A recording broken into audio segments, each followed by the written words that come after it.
ni imyambarire myiza iravura nayo. Imyambarire myiza nayo iravura. Bibiliya nta kintu yagiye isiga itavuze. Niyo mpamvu ukurikiye Paulo uko yandikira Timoteyo, urebye ko Petero yavuze yandikira abagore, yaravuze ngo umurimbo wanyu we kuba w'inyuma. Buriya kuba tabizi hariho igihe umuntu yumvaga ibyo bitaremereye, ubimenya buno muri kino gihe iyo umaze kubona nibura genre féminin cyangwa se igitsina gore bari muri monde bita ngo manque de foi, nta mahitamo ngo bafite nabo ubwabo gusa, bahitirwamo n'igihe bagahitamo n'ibyaduka, ntibabanza kureba niba bibabereye, niba bibakwiye, niba ari byo ntabwo babizi, ahubwo igihe kibahitiramo bakayoboka. Icyo mbese muri magufi abantu benshi cyane mu myambarire ni abacakara ba mode, kuko umucakara ntiyitekerereza ntiyipangira ahubwo arapangirwa. Kubw'ibyo bigatuma umuntu sigitangaza kubona umuntu agiye guhaguruka byonyine ubwabyo gusa. Nawe tekereza, Petero we naravuze ngo muri biki gihe kigoramye cy'ubugoryi. Bibaza uti se Petero ko atarariho muri kino gihe, kubona igihe cyawo cyari kigoramye kandi ari ubugoryi, ubwo buno wamuzana yavuga ngo yatangara. Uzi kubona abantu bize batazi gutandukanya imyenda y'amanywa n'iy'ijoro, kandi ngo ubwo yarize, yarangiza umunsi w'ubukwe bwawe akaba ari umunsi ugaragaza kwambara ubusa. Waruzi kuba ariho warugeze igihe cyo gushimwa no gukundwa, yarangiza kandi imyambaro kwibera ko atari yo kurebwa akaba ariho wambaye ubusa. Uruhinja rwavutse uwo munsi rukava muri salle dope rukurusha kwambara, wowe nyina wa mubyaye. Arega ni ikibazo. Noneho kubw'ibyo niyo mpamvu bigaragara neza ko abantu benshi abacakara bibigezweho, bigatuma benshi bagwana, bituma benshi banika gatuza, izuba mu murase waryo witwa ultraviolet ukunda guhembura iso bita cellule cancéreuse mu gatuza. Niyo mpamvu igihe cyose cyo kwambara cyarageze ngo umuntu wese w'igitsina gore ahishe ibitugu, ahishe n'igituza. Byanze bikunze nta kindi ashaka guproteja kiretse amabere ye. Hirya y'ibyo ntagarukira aho mu kwambara gusa, ahubwo akeneye soya, akeneye n'inyanya nibura 3 mu cyumweru. Soya ukwiribwa byonyine ubwabyo FC derive, ndagira ngo ifite ibikomoka. Hari aho bayirya ari ibishyimbo, abandi bakayinywa mu gikoma, abandi bakayirya ari sauce, abandi bakayirya ari tofu, abandi bakayinywa ari icyayi, abandi bakayinywa ari amata. Hariho inzira nyinshi cyane. Yarangiza ibyo byose aho wayikorera, gusa aho wayikorera hose ukeneye 3 mu cyumweru, by'umwihariko ku bagabo.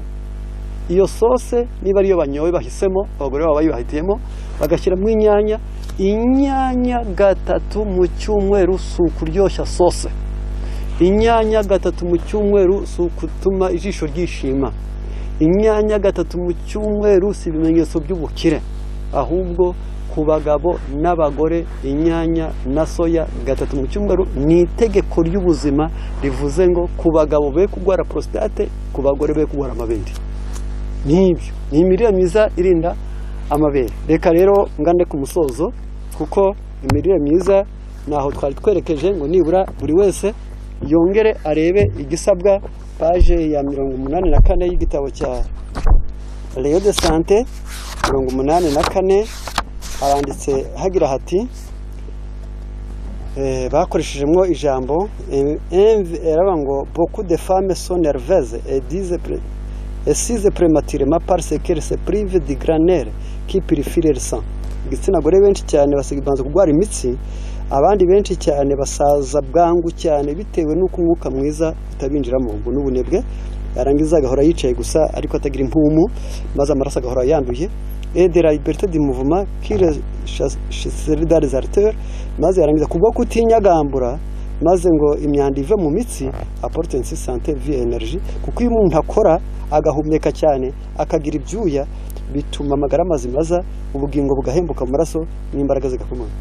Qu'ils sont contractés de troubles incurables ou sont morts de tuberculose pulmonaire. Abenshi rero kubwo kudakora bakuramwo indwara ziteye ubwoba zibica, bakicwa n'igituntu cyo mu bihaha ou d'autres maladies cyangwa izindi ndwara, alors que les auraient pu jouir de la santé jusqu'à la fin de leur vie. Aho wagira ngo umuntu ajya akoresha imirimo y'amaboko ye yazarinda saza ubuzima bwomeze neza. S'il s'était vêtu suivant les principes sanitaires et avait vécu au granules. Uwagira ngo benshi bambare imyambaro ibavura, maze kandi babeho ahantu hari umwuka mwiza, bamererwa neza. Vêtement normal exige une étude attentive de chaque partie du corps.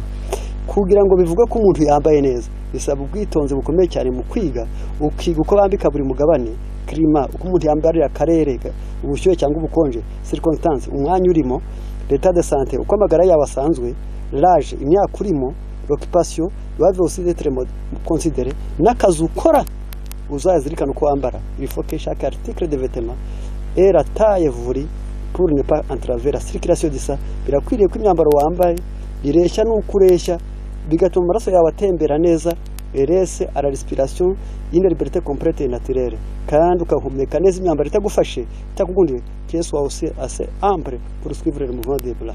Ugomba kwambara ibigukwiye, amaboko yawe nyagambure neza. Nguko uko izi ngingo, reka agakiza muri Yesu karimo, ijambo ry'Imana rirakiza, ibyaremwe biravura, imico myiza irakiza, gahunda nziza mu byiza ivura indwara, imirire myiza ivura indwara, imyambarire myiza nayo ivura indwara. Imana izabidushoboze, kandi iryo zuba ryo gukiranuka turasira natwe twemere gukira, kandi twemere inama zose z'Imana mu izina rya Yesu. Amen.